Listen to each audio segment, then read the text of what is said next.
Break के बाद एक बार फिर आप सभी का बहुत स्वागत है। इस बुलेटिन में बात होगी रूस, यूक्रेन और अमेरिका की भी। दरअसल देखिए, रूस यूक्रेन के बीच जंग थमने की बजाय और भी ज्यादा भीषण होती हुई नजर आ रही है। इस जंग में एक तरफ जहां यूक्रेन पर रूस का प्रचंड प्रहार जारी है, तो वहीं जेलेंस्की भी अपने कदम पीछे खींचने को तैयार नहीं है और रूस यूक्रेन का युद्ध तीसरे विश्व युद्ध की ओर बढ़ता चला जा रहा है। दरअसल वैश्विक स्तर पर बढ़ रहे तनाव के बाद दुनिया में परमाणु हथियारों की होड़ तेजी से बढ़ती हुई नजर आ रही है और रूस अमेरिका के युद्धाभ्यास से तनाव बढ़ गया है। आपको बता दें कि अमेरिका ने ग्लोबल थंडर 26 युद्धाभ्यास शुरू किया है, जिसमें टेक्सास के डाइस और एयरफोर्स बेस पर 12 B-52H परमाणु बॉम्बर के साथ परमाणु हथियार लॉन्च करने का अभ्यास किया गया। यह अभ्यास 15 मिनट में 12 विमानों की उड़ान के साथ मिनिमम इंटरवल टेक ऑफ का प्रदर्शन था। वहीं रूस ने भी इस महीने कई परमाणु हथियारों का परीक्षण किया है, जिसमें 28 अक्टूबर को रेडियो एक्टिव सुनामी लाने में सक्षम पोसेडाइन ड्रम्स डे टॉर्पीडो, 24 अक्टूबर को SLBM और सिनेवा मिसाइल और 21 अक्टूबर को न्यूक्लियर पावर्ड मिसाइल और इसके साथ ही यर्स ICBM मिसाइल शामिल है। यानी कि देखिए, सुपर पावर में एक बार फिर से रंग छिड़ती हुई नजर आ रही है और कहीं ना कहीं इससे पहले देखिए कई दफा रूस की ओर से भी परमाणु हथियारों का परीक्षण किया गया। इसके बाद अब जिस तरीके से परमाणु हथियारों का परीक्षण अमेरिका की ओर से किया जा रहा है, इससे कहीं ना कहीं कई सवाल उठ रहे हैं कि क्या आने वाले दिनों के लिए ये जो संकेत हैं क्या वो अच्छे नहीं है। लेकिन देखना ये भी होगा कि अब अमेरिका ने जिस तरीके से हथियारों का जो टेस्ट है, परीक्षण जो है वो शुरू कर दिया है, इसके बाद रूस और चीन का आखिर क्या कदम आगे होने वाला है। लेकिन आइए हम आपको ग्राफिक्स के जरिए समझाते हैं कि परमाणु जंग की तैयारी आखिर पुतिन कैसे इसमें जुटे हुए हैं। देखिए, सीमा पर सरमत मिसाइल की तैनाती के आदेश दे दिए गए हैं। इसके अलावा यूरोपीय बॉर्डर के पास सरमत मिसाइल की तैनाती कर दी गई है, यानी कि परमाणु जंग की तैयारी पुतिन इस वक्त करते हुए नजर आ रहे हैं। रूस की सबसे ताकतवर ICBM की तैनाती भी कर दी गई है। सरमत की कॉम्बैट ड्यूटी पर जल्द तैनाती के भी आदेश दिए गए। इसके अलावा सरमत पर पुतिन का बड़ा ऐलान सामने आया है और ICBM सरमत ने नाटो में टेंशन बढ़ा दी है। यानी कि किस तरीके से पुतिन के इस एक्शन के बाद टेंशन की स्थिति नाटो में देखने को मिल रही है। पुतिन ने कहा जल्द सरमत मिसाइल की तैनाती होगी और बाल्टिक देशों के करीब भी सरमत तैनात रहेंगी। इसके अलावा बाल्टिक सागर, काला सागर में भी तैनाती संभव है, ये पुतिन की तरफ से कहा गया है। कुल मिलाकर जहां पुतिन एक तरफ देखिए यहां पर मिसाइल की तैनाती के सरमत मिसाइल आखिर क्यों इसे लेकर नाटो में खलबली है, बाकी देशों में खलबली बढ़ गई है, ये भी हम आपको बताएंगे। लेकिन उससे पहले जो तैयारी पुतिन की तरफ से की जा रही है, कहीं ना कहीं इसे लेकर बाकी देशों में, खास करके अगर हम नाटो की बात करते हैं तो नाटो में खलबली और चिंता का विषय जरूर देखने को मिल रहा है। लेकिन सरमत मिसाइल की तैनाती के जो आदेश दे दिए गए हैं, इसके पीछे का क्या मकसद है ये भी हम समझेंगे। हमारे साथ हमारे मेहमान भी जुड़ चुके हैं। कर्नल जितेंद्र सिंह चौहान, रक्षा विशेषज्ञ, वो हमारे साथ जुड़ेंगे, उनके पास भी जाएंगे। लेकिन उससे पहले श्रुति दास गुप्ता, विदेश मामलों की जानकार, हमारे साथ जुड़ी हुई हैं, उनके पास भी जाएंगे। और सबसे पहले मैं आपके पास आऊंगी जितेंद्र सिंह सर, जो आदेश पुतिन की तरफ से दिए गए हैं सरमत मिसाइल की तैनाती को लेकर, इसे आप किस तरीके से देख रहे हैं? देखिए, ऐसा है कि जिस हिसाब से यूक्रेन एंड रशिया की वॉर चल रही है, लगभग 3 साल हो गए हैं, और बेसिकली अगर आप याद कीजिए जब ये वॉर स्टार्ट हुई थी तो इसके पीछे बेसिकली नाटो और विशेषकर यूएसए इन्वॉल्व था यूक्रेन की तरफ से जी। यूक्रेन को तो इस्तेमाल किया गया था बेसिकली रशिया को एंड उसके सॉर्ट आउट करने के लिए, ठीक है। जो यूक्रेन का नुकसान हुआ वो सबने देखा है। यूक्रेन की जो भी लड़ाई चली है आज तक वो नाटो के वेपन सप्लाई सिस्टम की वजह से चली है, नहीं तो यूक्रेन में इतनी कैपेबिलिटी नहीं थी कि इतनी लंबी लड़ाई वो लड़ सकता था। इधर बीच में क्या किया है कि अमेरिका ने, जैसे ट्रंप ने कोशिश किया था, क्रेडिट लिया था सीज फायर का, और उन्होंने जो पुतिन के साथ मीटिंग की थी उसके बाद ही उन्होंने अनाउंस भी कर दिया था, शायद पुतिन को बिना कॉन्फ्रेंस में लिए हुए। उसके बाद ये सीज फायर नहीं हुआ और इनके दोनों तरफ से अटैक जारी रहे। अभी इसके बीच बीच में आप देख रहे होंगे कि ट्रंप की तरफ से काफी वार्निंग भी आती, कभी उनके स्टेटमेंट आते हैं कि नहीं यूक्रेन को समझाने की कोशिश करते हैं, या कभी रशिया को भी वो एक चुनौती देने की कोशिश करते हैं। तो ये जो उसी का परिणाम है, जिस तरह से अमेरिका जो है रशिया के ऊपर सैंक्शन लगाना शुरू करता है, तो उसी के रेटलेशन के अंदर रशिया भी जवाब दे रहा है। जब बीच में जो इनके जो स्टेटमेंट आए कि रसिया को एक करारा जवाब दिया था, और साथ में जब अमेरिका ने वेपन सिस्टम देने की बात दोबारा कही यूक्रेन को, तो उसके परिणाम स्वरूप पुतिन ने भी ये दिखाया। ठीक है, फिर उन्होंने जो अपनी मिसाइल का, न्यूक्लियर ऑपरेटेड मिसाइल है जो कि न्यूक्लियर वेपन सिस्टम को डिलीवर करने की कैपेबिलिटी रखती है, उसका उन्होंने ट्रायल किया। फिर टापोडो का उन्होंने ट्रायल किया। तो एक तरफ से क्लियर संदेश दिया है सभी को, बेसिकली नाटो कंट्री और यूएसए को, कि अगर आप एक लिमिट के आगे बढ़ते हैं रसिया की तरफ, तो मैं किसी भी हद तक जा सकता हूं। यहां मैं एक चीज और आपको बता देना चाहता हूं कि रसिया और अमेरिका की जो ट्रीटी हुई है वो सर अगले साल खत्म हो रही है, जिसके अंदर ये डिसाइड किया गया था कि वेपन सिस्टम का डिप्लॉयमेंट एक उससे ज्यादा नहीं होगा। वो ट्रीटी भी खत्म हो रही है। तो इस परिपेक्ष में देखा जाए कि अगर ये पोजिशनिंग में कह लीजिए रसिया की तरफ से अमेरिका के खिलाफ, या जो भी इसको समझिए, अकॉर्डिंगली अमेरिका ने भी अपनी पोजिशनिंग की है। अगर आप देखेंगे जो उन्होंने स्टेटमेंट दिया था कि पेंटागन को, कि अभी आप न्यूक्लियर टेस्ट की टेस्टिंग स्टार्ट कर दीजिए। अब ये इसमें नहीं क्लियर है कि वो न्यूक्लियर डिलीवरी सिस्टम की टेस्टिंग की बात कर रहे हैं या डिस्ट्रक्शन वेपन सिस्टम की बात कर रहे हैं। ये क्लियरिटी नहीं आई है अभी तक उनकी तरफ से कि किस चीज की, क्योंकि उन्होंने एक स्टेटमेंट दिया था, अगर आप याद कीजिए, कि चूंकि दूसरे देश न्यूक्लियर टेस्ट कर रहे हैं इसलिए हमें स्टार्ट कर देना चाहिए। लेकिन देखिए, अगर लास्ट न्यूक्लियर टेस्ट अगर किसी ने किया था वो था नॉर्थ कोरिया 2017 के अंदर। उसके बाद किसी देश ने न्यूक्लियर वेपन का टेस्ट नहीं किया है, डिस्ट्रक्टिव वेपन का टेस्ट नहीं किया, डिलीवरी सिस्टम का टेस्ट किया है। तो ये जो स्टेटमेंट ट्रम्प का आया कि चूंकि दूसरे कंट्रीज का टेस्ट कर रहे हैं इसलिए हम न्यूक्लियर वेपन का टेस्ट कर रहे हैं, वो अपने आप में थोड़ा सा कंफ्यूजिंग है और शायद वो करेक्ट नहीं है। तो अभी ये भी नहीं क्लियर है कि ट्रम्प एक्चुअल में जो उन्होंने स्टेटमेंट दिया है वो क्या चाहते हैं। वो चाहते हैं न्यूक्लियर वेपन की टेस्टिंग या वो चाहते हैं डिलीवरी सिस्टम की टेस्टिंग। पहली चीज, अगर न्यूक्लियर वेपन की सिस्टम की अगर डिलीवरी जाते हैं, तो अगर आप देखिए कि जो नवीदा इनका जो पहली बार किया था, इन्होंने 1992 के अंदर टेस्ट किया था वेपन, अपना न्यूक्लियर टेस्ट। लास्ट यूएसए ने टेस्ट किया था 1992 के अंदर।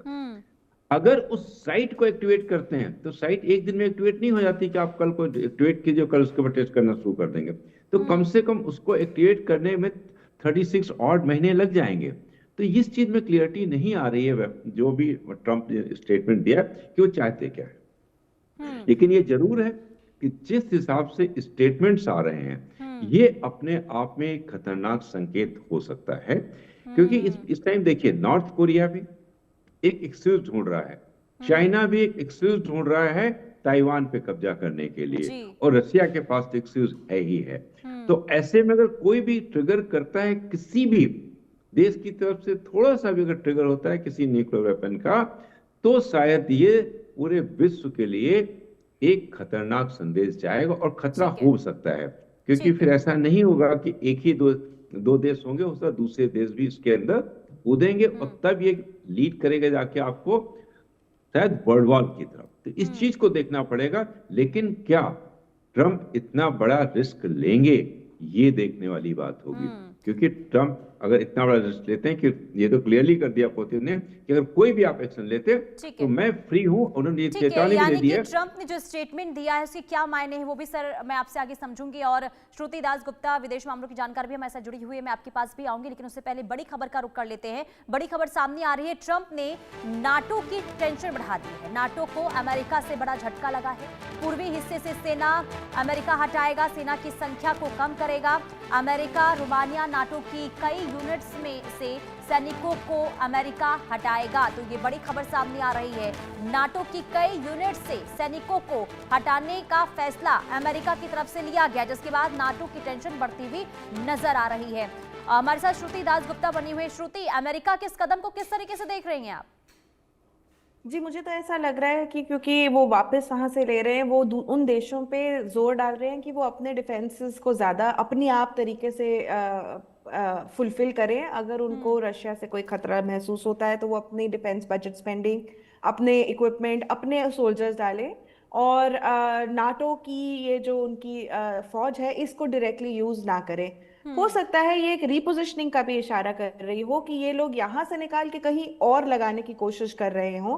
तो ये एक उसका ऑल्टरनेटिव हमारी तरफ दिखाया जाता है कि भाई जो यूएस जो है वो अपनी वहां से फौज हटा रहा है, तो वो एक रिपोजिशनिंग का भी एक प्लानिंग कर सकता है। बट ऑन अ होल मुझे जो समझ में आता है कि डिफेंस स्पेंडिंग के चलते यूएस इसको कट करना चाह रहा है। वो वापस डोनाल्ड ट्रंप अपने आप को पीस प्रेसिडेंट के नाम से कम यूएस सोल्जर्स को यूज करना पसंद करते हैं, इसीलिए वो शायद ये तीसरा भी एक कारण हो सकता है कि जो यूएस सोल्जर्स को पीछे हटाया जा रहा है। बट यूक्रेन का युद्ध तो आगे बढ़ता ही जा रहा है जैसे हम देख रहे हैं। और इसके अलावा उन्होंने जो है आपके जो एक्सरसाइजेस शुरू करी हैं, मरीन एक्सरसाइजेस जो शुरू करी हैं पोस्चरिंग के तौर से, तो उससे देखा जा रहा है कि हो सकता है ये युद्ध जो है एक दूसरी जगह पे दूसरे छोर से होना शुरू हो सकता है, और इसीलिए ये सोल्जर्स यहाँ से हटाए जा रहे हैं। ठीक है कर्नल जितेंद्र सर, मैं आपसे ये समझूंगी क्योंकि आपने कहा कि जो स्टेटमेंट ट्रम्प की तरफ से दिया गया है उस पर अभी कुछ कहा नहीं जा सकता, लेकिन देखिए ट्रम्प जो कहते हैं उसको क्या हल्के में लिया जा सकता है? क्योंकि देखिए अगर हम ट्रम्प के स्टेटमेंट की बात करें तो इसे किस तरीके से समझा जाए? क्या ये सिर्फ राजनीतिक एजेंडा हो सकता है या फिर सैन्य ताकत दिखाने की कोशिश इस वक्त ट्रम्प की तरफ से हो रही है ताकि दूसरे देशों में टेंशन बढ़ जाए? किस तरीके से आप इसे समझा सकते हैं, समझाएंगे सर? देखिए जिस तरह से ट्रम्प ने जब से टेक ओवर किया है, अगर वहां से आप देखिए किस तरह से उनकी पोजिशनिंग चेंज होती चली गई है कि पहले उन्होंने यूक्रेन वॉर को ही इसको सीज फायर कराने की कोशिश की, समझौता कराने की कोशिश की। फिर उन्होंने एक स्टेटमेंट दे दिया कि हम अब कोई भी आर्म सप्लाई यूक्रेन को नहीं करेंगे, कोई यूक्रेन को लड़ना है तो अपने उस पर लड़े। लेकिन ये लड़ाई यूक्रेन की स्टार्ट कहाँ हुई थी? नाटो के सपोर्ट से। नाटो कंट्रीज ने उसको सपोर्ट किया, बेसिकली यूरोपियन कंट्रीज ने और यूएसए बेसिकली और फिर उसके बाद दोबारा फिर उन्होंने कहा कि नहीं हम वेपन सप्लाई करेंगे, इंक्लूडिंग उन्होंने अपने मिसाइल्स भी देने को प्रपोजल दे दिया। तो उसी के जवाब में पुतिन ने कहा था अगर कोई ऐसी चीज आप कदम उठाते हैं तो मैं भी स्वतंत्र हूं अपने एक्शन में। तो एक तरह से अभी जो देखा जाए, क्योंकि जिस तरह से ट्रम्प के statement time to time change होते हैं और कई बार रियलिटी से बहुत दूर भी होते हैं, इस चीज को समझने की जरूरत है कि उनके कई स्टेटमेंट, जैसे यही इन्होंने जो कल दिया था कि अब पेंटागन को ऑर्डर कर दे इमीडिएटली आप न्यूक्लियर टेस्टिंग स्टार्ट कर सर मैं आपको यहाँ पर रोकना चाहूंगी, मैं आपके पास वापस लौटूंगी। बड़ी खबर का पहले रुख कर लेते हैं। बड़ी खबर सामने आ रही है रूस यूक्रेन न्यूज से जुड़ी। इस वक्त बड़ी खबर, रूस पर यूक्रेन का जोरदार पलटवार हुआ है। प्रोकोवस्क में यूक्रेनी सैनिकों का हमला, रूसी पोजीशन पर लेपर्ड टैंक से हमला किया गया है और हमले में रूसी ड्रोन एम्बुशर तबाह किया गया है। यानी कि देखिए यूक्रेन की तरफ से भी यहां पर जबरदस्त तबाही मचाने की कोशिश लगातार की जा रही है रूस में, और एक बार फिर से यूक्रेन की तरफ से हमला रूस में हुआ है।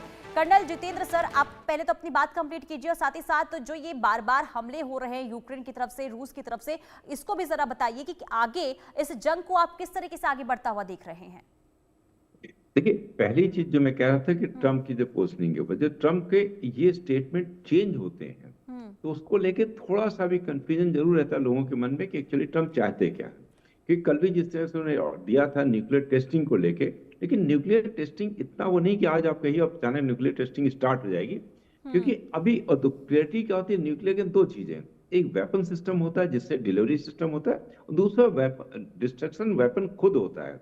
तो किसकी टेस्टिंग करनी है ये उन्होंने क्लियरिटी नहीं दी। दूसरी चीज जो लॉजिक दिया था कि जैसा मैंने पहले कहा कि बाकी देशों ने स्टार्ट कर दिया इसलिए मैं कर रहा हूं, जबकि मैं कहा कि बाकी किसी देश ने न्यूक्लियर वेपन की टेस्टिंग नहीं की है, उन्होंने न्यूक्लियर डिलीवरी सिस्टम की टेस्टिंग की है। ठीक है, तो ये हो गया ट्रम्प। लेकिन ये जरूर है कि जो ट्रम्प के स्टेटमेंट है वो सभी के लिए एक प्रॉब्लम क्रिएट कर रहे हैं, including NATO country. NATO country का जो आप देखिएगा जब ये फॉर्म हुआ था 1949 के अंदर, जिसके 32 कंट्री थे, बेसिकली क्या हुआ था ये लोग एक दूसरे की मदद करेंगे एंड अकॉर्डिंगली उनका सेटअप हुआ था। लेकिन धीरे धीरे ट्रम्प के आने के बाद नाटो कंट्रीज के प्रति भी उनका रुख बहुत कंसिस्टेंट नहीं रहा है। तो एक तो उनका ट्रम्प, और दूसरा जो आपने सवाल किया था यूक्रेन एंड रशिया की वार को, देखिए यूक्रेन और रशिया की वार कहीं पे भी अभी खत्म होते नहीं दिखाई दे रही है। क्योंकि अगेन अगर आप सोचिए ले जाइए कि रशिया ने यूक्रेन पर अटैक क्यों किया था, बेसिकली उसका रीजन यही था कि जब यूक्रेन नाटो की तरफ बढ़ने लग गया था और वो नाटो का मेंबर बनना चाह रहा था, उस समय रशिया ने केवल यही एक दिया था कंडीशन रखी थी यूक्रेन के, आप एक नाटो मेंबर नहीं बनेंगे, क्योंकि नाटो मेंबर बनते ही अमेरिका को एक फुटहोल्ड मिल जाता है यूक्रेन के ऊपर अपनी फोर्सेस को स्टेशन करने के लिए, जी जो कि रसिया इसके अगेंस्ट था। तो ठीक अगर है। उस चीज को आप ध्यान रखिए, जो लड़ाई का एक मेन कारण जहां से स्टार्ट हुई थी लड़ाई, उसके बाद अभी वही है। बीच में ये भी आया था कि नाटो में नहीं लिया जाएगा यूक्रेन के, लेकिन कहीं पे भी यूक्रेन की तरफ से वो सिक्योरिटी नहीं दी गई है कि हम जो यूक्रेन का है बेस हम नाटो कंट्रीज या बेसिस विशेषकर अमेरिका को नहीं प्रोवाइड करेंगे। ठीक तो है। मेन जो लड़ाई का अगर कारण देखा जाए तो वो अभी तक खत्म नहीं हुआ, जिससे ठीक है। नियर फ्यूचर में लड़ाई खत्म होते नहीं दिखाई यानी दे कि रही है। जंग का अंजाम क्या होगा अभी कहा नहीं जा सकता। ठीक है सर। श्रुति दासगुप्ता जी, जरा मैं आपसे समझूंगी, क्योंकि जो अमेरिका की तरफ से, डोनाल्ड ट्रंप की तरफ से जो स्टेटमेंट दिया गया है न्यूक्लियर टेस्टिंग को लेकर, इसे आप किस तरीके से समझाएंगी? क्या इसके पीछे डोनाल्ड ट्रंप का कोई नया एजेंडा हो सकता है? और अगर न्यूक्लियर टेस्टिंग होती है तो अमेरिका के जो सहयोगी देश हैं, क्या समर्थन मिलेगा उसका? देखिए, सबसे पहली बात तो ये है कि ये नॉन प्रोलिफरेशन ट्रीटी के किसी भी आर्टिकल के खिलाफ जा रही है। अभी तक जैसे आपके रक्षा विशेषज्ञ ने भी बोला कि नहीं, किसी भी नेशन ने नॉर्थ कोरिया छोड़ के इतने दशकों में नहीं किया है टेस्टिंग। जब इंडिया और पाकिस्तान ने जब किए थे अपने टेस्ट, तो यूएन के, यूएस के, सबके सैंक्शंस लगे थे, इकोनॉमिक भी और पॉलिटिकल भी। अब जब ये बात खुले होकर एक यूएस का प्रेसिडेंट दूसरे देश में बैठ के खड़े होकर बोल रहा है कि हम टेस्टिंग करेंगे, इमीडिएटली करेंगे, तो इसका मतलब होता है कि वो अब न्यूक्लियर आर्म्स रेस बढ़ाना चाह रहे हैं। दुनिया के जो डूम्सडे क्लॉक है उसको दोबारा से टिक करवाना चाहते हैं। अगर एक भी वेपन यूएसए ने टेस्ट किया तो आपको लगता है क्या चाइना या रशिया या ईरान उसके जिसके ऊपर अभी भी सैंक्शंस है, क्योंकि वो सिर्फ एनरिच्ड यूरेनियम रख रहा है इसलिए, तो एनरिच्ड यूरेनियम रखने के लिए उसके ऊपर सैंक्शंस है, उसको ऊपर इतना, उसके ऊपर B2 बॉम्बर्स चला दिए उन्होंने। अगर उनको ऐसा कर सकते हैं तो अगर ये अमेरिका करेगा टेस्टिंग तो इसके खिलाफ नहीं होने चाहिए सैंक्शंस। तो मैं देखना चाहूंगी कि यूएन क्या करेगा ऐसे में। यूएन का भी एक बड़ा रोल है, उनको भी एक एज अ डिटरेंट फोर्स काम करना चाहिए। पर अगर इस स्टेटमेंट के ऊपर जो है, ये जैसे ट्रम्प हम जानते हैं वो कच्ची पक्की बातें करते हैं अपने हिसाब से, जो मैं जानती हूँ वो ये है कि रशिया, चाइना, ये सब जो है ये अपने डिलीवरी सिस्टम्स अपडेट करते हैं। तो न्यूक्लियर टेस्टिंग नहीं कर रहे, वो न्यूक्लियर डिलीवरी सिस्टम्स अपडेट कर रहे हैं, स्टेप बाय स्टेप, धीरे धीरे अपना करते करते। लेकिन ये चीज यूएसए ने कई साल से नहीं करी है, तो हो सकता है कि उनके न्यूक्लियर वेपन्स जो हैं आज के डेट पे उतने इफेक्टिव ना हो। तो न्यूक्लियर डिलीवरी सिस्टम्स जो हैं उनको वो अपडेट करने होंगे। अब वो अपडेट करने के लिए कई ट्रिलियन लगेंगे। ये एक कई ट्रिलियन, $38 ट्रिलियन की डेफिसिट में चलने वाली इकोनॉमी को कई ट्रिलियन और खर्च करने पड़ेंगे कि अपने जो न्यूक्लियर वेपन्स हैं उनको रेलेवेंट रखा जाए। तो हो सकता है ये जो स्टेटमेंट है ये उस डायरेक्शन में जा रही हो। पर ट्रम्प का जो स्वभाव है कि वो बोलते जो है वो आधी बात बोलते हैं या अपने दिमाग में अपने तरीके से समझी हुई बात बोलते हैं, और एक्चुअल रियलिटी थोड़ी सी उससे हटके होती है। तो मेरे हिसाब से जो एक्चुअल रियलिटी है वो थोड़ी हटके ये है कि वो डिलीवरी सिस्टम्स अपडेट करने वाले हैं, उसके प्रिजर्वेशन सिस्टम्स अपडेट करने वाले हैं, ना कि नए अपने न्यूक्लियर वेपन्स बनाने वाले हैं। चलिए ठीक है। श्रुति दासगुप्ता जी, बहुत शुक्रिया आपका, और कर्नल सर आपका भी बहुत शुक्रिया इस चर्चा में जुड़ने के लिए और तमाम जानकारियां विस्तार से देने के लिए। कुल मिलाकर देखना यही होगा, क्योंकि देखिए विशेषज्ञों का ये मानना है कि ट्रंप